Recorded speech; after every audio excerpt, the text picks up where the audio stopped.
लोकसभा चुनाव की तैयारियां जहां पूरे देश में प्रत्याशियों ने कर ली है और चुनावी मैदान में अपना भाग्य आजमाने के लिए दमखम दिखा रहे हैं, वहीं दिल्ली में भारतीय वीर दल पार्टी के प्रत्याशी चौधरी योगेश गुर्जर नेताजी ने भी अपनी चुनावी जंग के लिए अपनी कमर कसी है। आपको बता दें कि भारतीय वीर दल ने अपना संकल्प पत्र जारी किया है, जिसमें उन्होंने शिक्षा स्वास्थ्य पर विशेष ध्यान केंद्रित किया है। साथ ही पार्टी ने बेरोजगारों को रोजगार और 5,000 रुपए मासिक बेरोजगारी भत्ता देने की बात कही। आरक्षण पर बात करते हुए उन्होंने आरक्षण में विसंगतियों को दूर करने की बात कही, तो वहीं अपने संकल्प पत्र में दिल्ली में हाउस टैक्स पूर्णतया खत्म करने की भी बात कही। आपको बता दें कि भारतीय वीर दल पार्टी के राष्ट्रीय अध्यक्ष चौधरी विजय कसाना हैं और चुनाव प्रभारी चौधरी धर्मवीर सिंह को बनाया गया है। पार्टी ने दिल्ली में पूर्वी दिल्ली के लिए चौधरी योगेश गुर्जर पर भरोसा जताया है और उनको प्रत्याशी बनाकर चुनावी मैदान में उतारा है। साथ ही हम आपको ये भी बता दें कि बीजेपी ने पूर्वी दिल्ली से हर्ष मल्होत्रा को, आम आदमी पार्टी ने कुलदीप कुमार को टिकट दिया है। अब जीत का पलड़ा किसकी ओर झुकता है, ये तो जनता जनार्दन तय करेगी। फिलहाल हमारे संवाददाता ने जब उनसे बात की तो देखिए क्या कुछ कहा चौधरी योगेश गुर्जर। लोकसभा चुनाव का बिगुल लगातार बज रहा है। आप देख रहे होंगे कि लगातार जिस तरीके से भारतीय जनता पार्टी, आम आदमी पार्टी और कांग्रेस अपने प्रत्याशी उतार चुकी है। प्रत्याशी लगातार क्षेत्र में दौरा कर रहे हैं, अपनी लोकसभाओं में जा रहे हैं, कई मुद्दों पर बातचीत कर रहे हैं। उन मुद्दों पर भी बातचीत हो रही है कि जिनके भारतीय जनता पार्टी के मौजूदा जो सांसद रहे हैं उन पर भी चर्चा हो रही है कि उन्होंने क्या काम किया अभी तक। हमारे साथ ऐसी शख्सियत मौजूद है जो आम आदमी पार्टी में विधानसभा अध्यक्ष भी रहे हैं और आम आदमी पार्टी में दिग्गज नेता के रूप में काम भी किया है। लेकिन कारण क्या रहा, ये जानने के लिए हम आए कि आम आदमी पार्टी छोड़कर, यानी इस्तीफा देकर खुद एक नई पार्टी जो है उसके साथ चुनाव लड़ना पड़ा पूर्वी दिल्ली से। सर, सबसे पहले बहुत बहुत स्वागत है, क्योंकि लगातार जो कार्यशैली आपकी रही आम आदमी पार्टी में, तो मेरा पहला सवाल ये है कि क्या कारण रहा कि आम आदमी पार्टी छोड़नी पड़ी? देखो, जब आम आदमी पार्टी का निर्माण हुआ था तो सबसे बड़ा मुद्दा जो पूरे देश में लोगों ने एक्सेप्ट करा, उसको स्वीकार किया, वो भ्रष्टाचार का मुद्दा था कि भाई भ्रष्टाचार हम नहीं करेंगे और हम इस भ्रष्टाचार को रोकेंगे। ये सबसे बड़ा महत्वपूर्ण मुद्दा था। इसी को लेके सब चले थे। हमने भी जो है ना इसी का समर्थन करते हुए कि भाई भ्रष्टाचार नहीं होगा, लोगों की सेवा होगी। जो पैसा भ्रष्टाचार में जाता था वो देश की जनता के लिए, दिल्ली की जनता के लिए लगेगा। लेकिन आप ये मानते हैं कि जो आरोप लग रहे हैं लगातार, जिस तरीके से आम आदमी पार्टी के मंत्री और सांसद जेल में रहे हैं, मंत्री भी रहे हैं अभी, और खुद केजरीवाल जी जो मुख्यमंत्री हैं और पार्टी के संयोजक हैं वो भी अभी जेल में हैं, तो मानते हैं कि करप्शन हुआ है? करप्शन तो जैसे आपको देखेंगे फर्स्ट फेसिया में तो लगता है कि जो कहीं ना कहीं कुछ ना कुछ तो गड़बड़ है। ये मामला कहीं ऐसे नहीं बनता, क्योंकि जो ना कहीं ना न्यायपालिका पे हमें कहीं ना कहीं तो विश्वास करना पड़ेगा ना।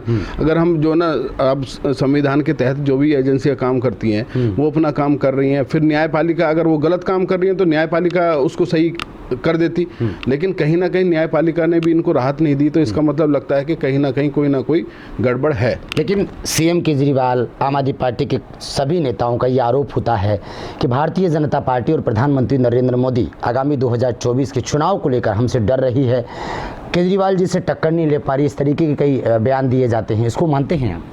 देखिए, आप अगर जहाँ तक डरने की बात है तो मैं नहीं मानता कि राजनीति में सब तरह के लोग आते हैं। आज भी देश में बहुत सारी पार्टियां हैं, कोई किसी से डरता नहीं है। जब मुकाबले की बात आती है तो सब लोग मुकाबला करते हैं। आज हमारी नई पार्टी है भारतीय वीर दल पार्टी का, मैं जो यहाँ से प्रत्याशी हूँ, तो हम भी तो उतरे हुए हैं मैदान में, तो इसमें डरने की कोई बात नहीं। हार जीत चलता रहता है, लेकिन सबसे बड़ी बात है कि विचार, हम अपने लोगों की सेवा के लिए हम क्या उनके लिए प्लान करते हैं, क्या हमारा व्यूज़ है, हम उसको लेके चलते हैं। तो जो लोग पार्टी की जो नीति होती है, विचार होती है, वो फैलता है और उसी से लोग जुड़ते हैं, और वो कितना मजबूत है ये अपने आप पे डिपेंड करता है। कोई किसी से नहीं डरता। तो किन मुद्दों को लेकर क्षेत्र में जा रहे हैं, क्योंकि लगातार हम तस्वीरें देख रहे हैं कि आप दौरा कर रहे हैं, लोगों के बीच में जा रहे हैं, तो किन मुद्दों को लेकर जा रहे हैं? देखो, बहुत सारे महत्वपूर्ण मुद्दे हैं। जहाँ तक बात आती है कि देश की राजधानी दिल्ली है, दिल्ली में जो सबसे बड़ा मुद्दा था हमारा, जो हम लेके चले थे कि एक जो दिल्ली के गांव हैं, लगभग 357 गांव हैं दिल्ली में, और उसमें सभी जाति धर्म के लोग रहते हैं। दिल्ली में हुआ क्या कि इन लोगों ने भूमि अधिग्रहण बिल के नाम पे लोगों को ठगा, उनके पैसे आज तक नहीं मिले। बहुत सारे गांव में आज भी केस चल रहे हैं, लोगों को पैसा नहीं मिला।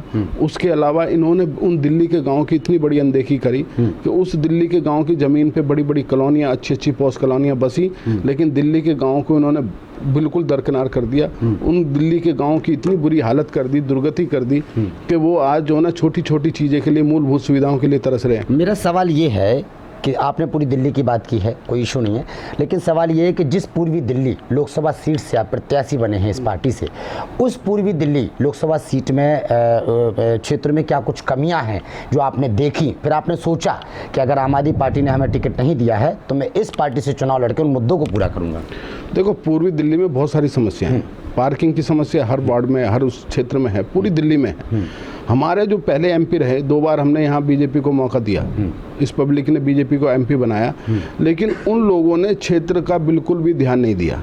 जो एमपी के कार्य होते हैं उसको जो है सदन में उठाने का काम भी उन्होंने नहीं किया। यहाँ की जो मूलभूत सुविधाएं के लिए आज भी पूर्वी दिल्ली सबसे पिछड़ा हुआ माना जाता है कि उसकी बहुत ज़्यादा हालत ख़राब है, चाहे वो पार्किंग के मसला हो, चाहे साफ़ सफाई का व्यवस्था हो, चाहे एमपी द्वारा कोई भी बड़े मुद्दे उठाने की बात हो, तो यहाँ से नहीं किया इन लोगों ने। अब नहीं किया तो लोगों ने एक विचार बना कि क्यों ना हम अपना लोग खड़े करें जो पार्टी से अलग हट के बात करें, क्योंकि ये लोग इतने डरे हुए रहते हैं। जो भी किसी भी पार्टी से लोग जीत के जाते हैं, चाहे वो कांग्रेस से चाहे या बीजेपी से जाएं, मैंने देखा है कि वो अहम मुद्दे उठा ही नहीं पाते, जिन जड़ से जुड़े लोगों के मुद्दे ही नहीं उठा पाते। सिर्फ वो वही बात करते हैं जो उनकी पार्टी लाइन में होती है, जो उनके आदेश होते हैं, वही उसी आदेश का पालन करते हुए अपनी बात करते हैं। वो खुलकर बात भी नहीं कर पाते सदन में।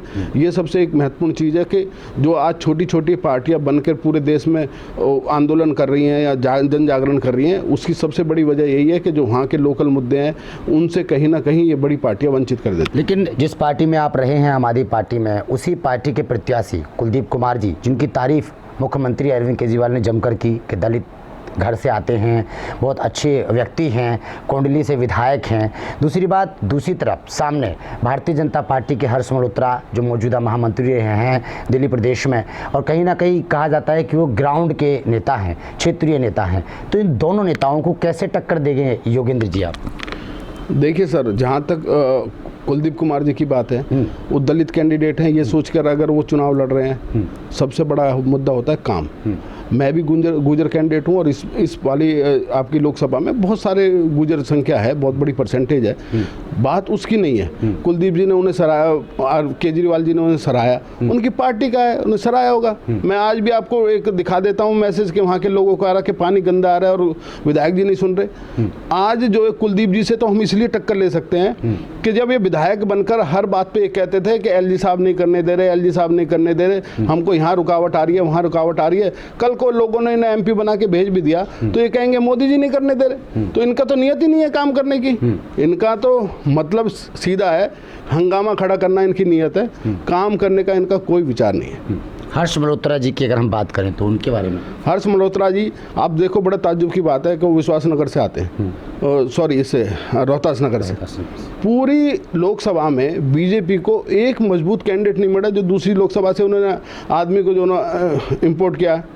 तो ये एक बड़ा ताज्जुब की बात है कि इतना बड़ा संगठन और यहाँ से एक भी आदमी नहीं। और जमीनी नेता की बात है, यहाँ उनका परिचय भी ऐसा ही है जैसा मेरा परिचय यहाँ हो रहा है। मेरे को तो लोग जानते हैं यहाँ पे, उनको तो कोई जानता भी नहीं था।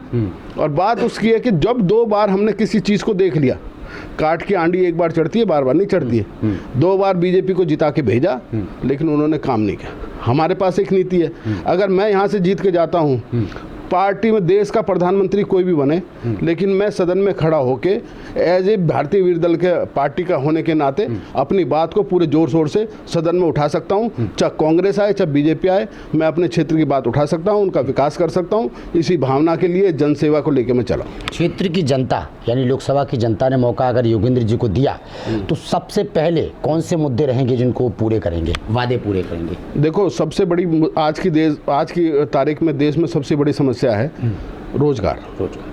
तो हमने एक नीति बनाई है कि हम हर घर रोजगार योजना लाएंगे, क्योंकि घर में एक आदमी का रोजगार होगा तो वो अपने घर का पालन पोषण कर पाएगा। हमने कहा है कि हम हर घर में रोजगार देंगे, एक आदमी को रोजगार देंगे। अगर हम रोजगार नहीं दे पाए तो हम उसको गारंटी के रूप में 10,000 रुपये महीना देंगे बेरोजगारी भत्ता। लेकिन मोदी जी की भी तो गारंटी चल रही है, उधर आम आदमी पार्टी की। देखो, मोदी जी की गारंटी चल रही है, लेकिन मोदी जी की गारंटी कहाँ कितनी सफल होती है। 370 का मसला था 44 साल पहले और बाद में उठा। और ये कहेंगे ये बात तो पिछले भी उसमें भी रोजगार की गारंटी उन्होंने दी थी, जब भी तो वो 1 करोड़ लोगों को रोजगार दे रहे थे, लेकिन नहीं दे पाए ना कहीं यार बेरोजगारी मुद्दा है। तो अगर वो नहीं दे पाए तो हम तो कोशिश करेंगे, हम लोग नए हैं, हम जोश है, हम चाहते हैं कि हमारा पूरा विस्तार हो, तो हम तो पूरे जोश खरोश से इस काम को करने का काम करेंगे। लेकिन राजधानी दिल्ली में आम आदमी पार्टी और कांग्रेस का गठबंधन हुआ है, क्या लगता है मतलब खरे उतरेंगे? देखो, वो तो चोर चोर मोसरे भाई वाली बात है। सारी पार्टियां, जब अरविंद केजरीवाल जी शोर मचाते थे कि शीला दीक्षित ने भ्रष्टाचार किया है, कांग्रेस पार्टी में सोनिया गांधी जी को मैं आऊँगा तो जेल में डाल दूंगा, ये सब बहुत सारी बातें उन्होंने कही, हर दल के लिए कही। आज इस एक स्टेज पे हैं। आज जब एक स्टेज पे आए तो उसका मतलब साफ है, उनको ये डर है कि आज कार्रवाई अरविंद केजरीवाल जी पे हुई है, कल हम पे होगी। उनका इकट्ठा होना ही उनका डर है। वो कहीं ना कहीं वो सारे चोर चोर मोसरे भाई वाली कहावत बिल्कुल सेट बैठती है उन पे। जितने भी मंच पे खड़े हैं, कहीं ना कहीं उसमें ये कहीं ना कहीं कोई दोष है, कहीं ना कोई कारण है कि उन्होंने वो इस भ्रष्टाचार में लिप्त हुए और फंसे। तो इसलिए वो मैं नहीं समझता कि वो मेरे सामने कोई मजबूत कैंडिडेट है। पूर्वी दिल्ली लोकसभा के लोगों से, जनता से क्या कुछ अपील है? तारीख करीब आ रही है, वोटिंग होनी है। देखो, मैं आपको फिर बता रहा हूँ कि मैं पूरी दिल्ली के गांव की बात भी करता हूँ, उनकी कॉलोनियों की भी बात करता हूँ, मैं हर व्यक्ति की बात करता हूँ, हर जाति धर्म की बात करता हूँ। तो जहाँ मैं दिल्ली से अपील करने आया हूँ कि मैं दिल्ली के, हमारे 20-22 गांव हैं, तो इन गाँवों में हुआ क्या कि इन गाँव की जो अनदेखी हुई, सबसे पहले तो मैं उन गाँव को जन जागरण करना चाहूँगा। मेरा मानना यह है कि अगर गाँव सुधरेगा तो देश सुधरेगा। तो इसी स्लोगन को लेके मैं आगे बढ़ूंगा।